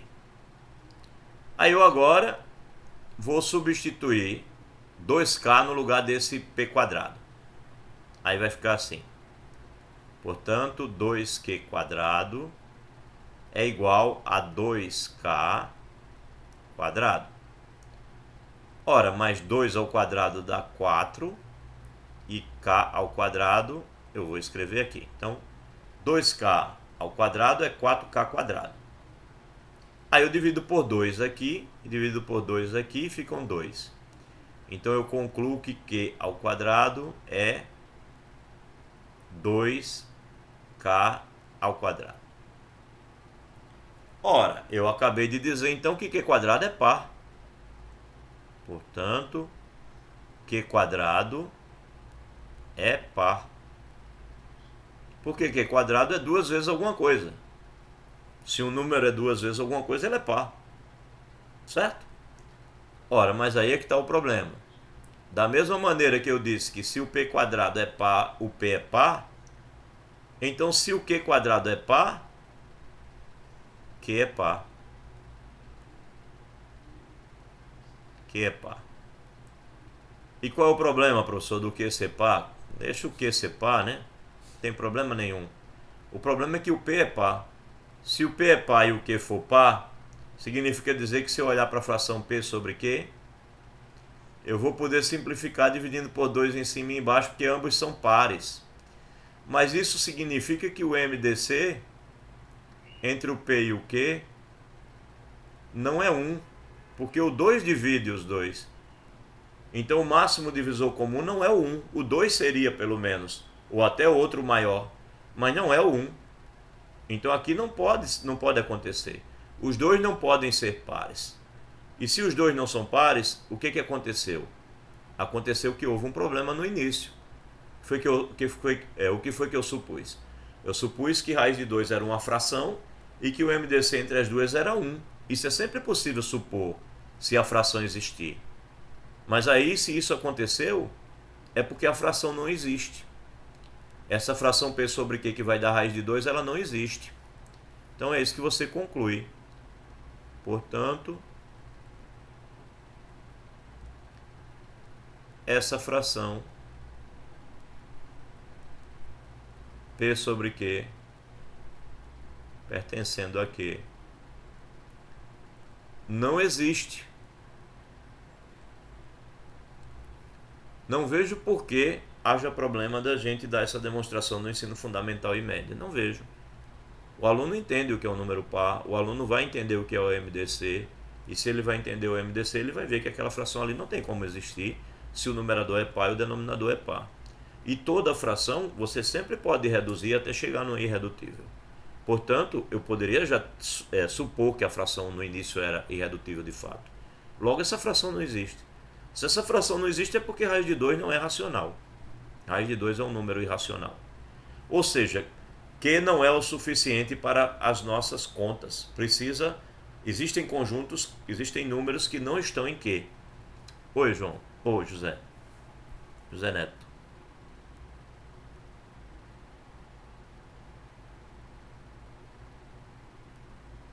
Ah, que legal.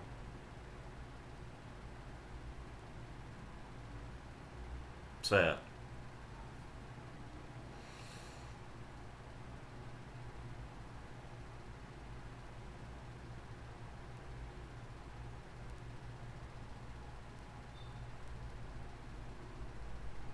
Ah, que legal. No livro do, no livro do Dante, né? Que bom. Que bom. Eu concordo. Certo. Eu concordo com o Dante. Acho que deve ser mesmo mostrado, porque aí tira toda e qualquer dúvida da existência de números irracionais, né? Você já mostrou pelo menos um. E aí, claramente, o conjunto dos números racionais não é suficiente. Você precisa então de mais números e por isso você precisa do conjunto dos números reais, que nada mais é do que a junção, né? O conjunto dos números reais nada mais é do que a união dos dois. É o conjunto dos números reais ou racionais com o conjunto dos números irracionais. Isso vai ser o que a gente vai chamar de conjunto dos números reais. Bem, aí muitos famosos, né? Raiz de 2 é irracional, o número π, que eu não canso de dizer, eu acho que todo mundo já sabe, deu tanto falar, mas é a divisão entre o comprimento da circunferência pelo diâmetro, né? O número π nada mais é do que você pegar o comprimento da circunferência e dividir pelo diâmetro, isso é o número π, não importa o tamanho da circunferência. Aí ele mostra esse número aqui que é clássico para servir como exemplo, porque vai aumentando a quantidade de zeros, né? São números irracionais. Também são números irracionais raiz de 3, raiz de 5, raiz de 7. E você pode demonstrar que esses números são irracionais usando essa mesma ideia que eu usei aqui, tá? A mesma ideia. Você pode fazer como exercício. E pode até, não sei, talvez, posso colocar como uma questão de prova, você mostrar que esses números são irracionais usando a mesma ideia que nós usamos antes. Esses outros aqui também, todos eles podem ser escritos, podem ser demonstrados que eles são irracionais usando ideias parecidas com a demonstração que eu acabei de fazer. Para o aluno do ensino básico, você não vai ficar cobrando a demonstração. Você dá uma demonstração uma vez na vida para ele ficar sabendo que ela existe. Mas para você, professor, é importante que você faça, que você adquira intimidade com essas demonstrações. Bem, aí ele termina aqui repetindo as mesmas notações. Quando coloca o sinal de mais, significa dizer que são os não negativos. Quando coloca o sinal de menos, são os não positivos. Quando coloca a estrela, significa que não tem o zero. E se misturar as coisas, colocar a estrela e colocar o sinal de mais, por exemplo, aí são os reais positivos, porque o zero não estará aqui. A gente diz não negativos porque o zero está lá. Então a gente não pode dizer que são os positivos porque o zero não é positivo. Mas quando a gente tira o zero, a gente diz que isso daqui é o conjunto dos números reais positivos. Eu ouvi um barulhozinho, alguém está tentando falar. Diga aí, Saulo. Bom dia.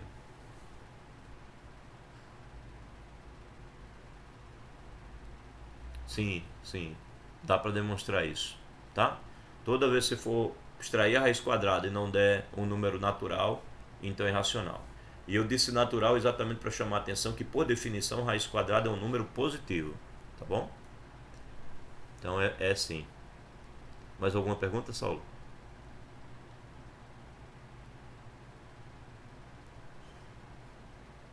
Ah. Então são muitos irracionais, né? A gente consegue encontrar vários. Bem, aí as operações nos números reais, você vai olhar para as propriedades de adição e multiplicação e você vai encontrar todas, né? Ele contém que, então se ele contém que, a adição associativa, comutativa, tem elemento neutro, tem inverso, tem oposto, tem tudo que você precisa, inclusive para os irracionais também. Aí as perguntas que sobram aí é olhar para os irracionais isoladamente. Por exemplo, se eu somar dois irracionais, vai continuar irracional? Não, né? Porque se você pegar a raiz de 2 e somar com menos a raiz de 2, vai dar zero, e zero é racional, não é irracional. Então somar não garante que continua. E se eu multiplicar? Também não. Raiz de 2 vezes raiz de 2 dá 2. Então, os irracionais não são fechados para adição, não são fechados para multiplicação. Então, eles não são fechados, eles não formam um conjuntinho bonitinho com todas as propriedades, como acontece com Q. E boa parte das questões em aberto de matemática em relação a conjuntos numéricos acontece justamente dentro do conjunto dos números irracionais. Tem um monte de perguntas sobre números irracionais. Coisas do tipo, o que é raiz de 2 elevado a raiz de 2? Eu acho que essa, não lembro se ainda é em aberto. Mas tem outros e outros problemas que envolvem irracionais que ainda não foram resolvidos. Então, irracionais é um calo no pé aí do pessoal da matemática. Bem, os números reais e a reta ela pode ser preenchida com todos os números reais, né? Os inteiros a gente já tinha visto, basta você escolher uma unidade e coloca, né? Facilmente. As frações a gente também coloca fácil, né? Meio é só você pegar a distância entre o 0 e o 1, pegar exatamente o ponto que fica no meio e você encontra o meio, a fração meio, a representação para a fração meio. Se você pegar simetricamente, você tem o menos meio, né? Do mesmo jeito, você pega aqui entre o 1 e o 2, traça o ponto que fica no meio, você tem a fração 3 sobre 2. A técnica aqui passa a ser com régua e compasso, que também é uma parte da matemática para ser estudada. É a construção dos números com régua e compasso. Então, por exemplo, você está aqui com o 0 e você está aqui com o 1, você tem o 0 e o 1, você consegue construir o número meio aqui fazendo o quê? Você pega um compasso, coloca a ponta seca dele aqui e pega a outra parte que risca, né? E você marca alguma coisa assim aqui. Com a ponta que não risca aqui, você marca aqui. Aí coloca a ponta que não risca aqui e faz assim, ao contrário, tá? Depois você faz para baixo, né? Coloca a ponta que não risca aqui e faz uma linha assim. E aqui não risca aqui e faz uma linha assim. Aí quando você faz isso, com a mesma abertura, né? Sem mexer na abertura do compasso, quando você unir esse ponto que aparecer em cima com o que aparecer embaixo, ele vai passar exatamente no meio desse segmento. Então a gente diz que construiu o número meio com régua e compasso. Então todos os números racionais aqui, eles são construtíveis por meio desse sistema, né? Por régua e compasso. Aí você pode se perguntar assim, aí dá para marcar a raiz de 2 na reta precisamente? Dá, você faz assim, raiz de 2 você pega a reta, aí você tem aqui o lugar onde você vai marcar o 0, aí você faz um quadrado de unidade, né? O quadrado com o tamanho da unidade. Então digamos que aqui é o ponto 0 e aqui é o ponto 1 da tua reta. Aí você pega a diagonal aqui. Não, minto. 2, né? Tem que pegar a medida 2 aqui. Já que eu quero raiz de 2. Não, como é? Não, é 1 mesmo. Tá certo, 1. Aí eu pego aqui a diagonal, né? A diagonal vai ser raiz de 2, né? Se eu tiver um quadrado aqui, se aqui for 1, aqui for 1, então aqui a diagonal vai ser raiz de 2. Aí você pega o compasso, bota a ponta que não risca aqui, bota a ponta que risca aqui e desce ela. Aí quando você marcar aqui vai ser justamente a raiz de 2. Vai ficar um pouco antes de 1,5, tá? Vai ser justamente aqui. Então é uma maneira de você construir a raiz de 2 na reta real. Bem, essa reta que representa R é chamada de reta real ou reta numérica. Eu não gosto muito de chamar de reta numérica, eu digo que reta numérica enquanto não é o conjunto dos números reais. Quando eu completo os números reais, eu gosto de chamar de reta real para fazer diferença entre esses dois nomes. Então na reta real os números estão ordenados. O número A é menor que qualquer número X colocado à sua direita. Então, se você tem um número A marcado, o número que tiver à direita é maior, o número que tiver à esquerda é menor, né? E aí a gente geralmente sintetiza isso num diagrama. Aqui você tem o conjunto dos números racionais, aqui você tem o conjunto dos números irracionais. Dentro dos racionais você tem o conjunto dos números inteiros e tem o conjunto dos números naturais. A união dessas duas coisas dá o conjunto dos números reais. A gente fala de intervalos depois, então a gente vai até essa parte aí e faz a nossa primeira avaliação, tá bom? Bem, de agora em diante Milena vai fazer exercícios com vocês. Quando ela tiver um tempinho aí, ela já marcou alguns encontros com vocês, então ela deve marcar outros, faz alguns exercícios. No dia 29, aí eu chego especificamente com os exercícios que eu pretendo cobrar em prova. Essas coisas podem ficar disjuntas, a Milena pode fazer um trabalho mais amplo e na hora da avaliação a gente escolhe afunilado os exercícios que eu gosto mais de cobrar. Então no dia 29 eu faço uma sequência de exercícios sobre tudo que a gente fez até agora. E quando a gente terminar a aula no dia 29, né, meio-dia e pouco como agora, aí eu sento, depois da discussão, eu não quero preparar a prova antes, porque pode ser que eu discuta um exercício no dia 29 e não fique muito claro para vocês, e aí eu já evito colocar aquele tipo de exercício. Depois que a gente fizer uma geral, aí conversando, fazendo exercícios, a gente escolhe os exercícios que são melhores para avaliação, e aí terminada a aula eu sento e preparo a avaliação e mando no e-mail de vocês. Eu costumo fazer alguns tipos de prova, todas no mesmo nível, não se preocupem, mas alguns tipos, né, para poder dividir a turma aí, e mando para vocês em cópia carbono, sem que vocês saibam exatamente para quem eu mandei. Então você não vai saber exatamente quem tem a mesma prova que você, para você não ficar tentado a ficar perguntando quem é que tem a mesma prova. E aí eu aconselho cada um a se concentrar na sua prova e tentar fazer. Aí a gente dá um tempo, né? Acho que, sei lá, o domingo inteiro deve dar, né? Não sei, será que alguém vai ter dificuldade com o domingo? Não sei. Aí se alguém tiver alguma dificuldade, fala sobre o tempo. Pode ser, Então, deixa o domingo e a segunda-feira. Até o final da segunda-feira, vocês terão entregues, né? E aí, bem, aí eu tenho a outra semana para ir corrigindo e a gente volta a se encontrar na semana seguinte. Dia 29 será uma aula de exercício, tá bom? Tudo entendido. Eu vou parar a gravação porque de agora em diante acho que não há necessidade de continuar gravando.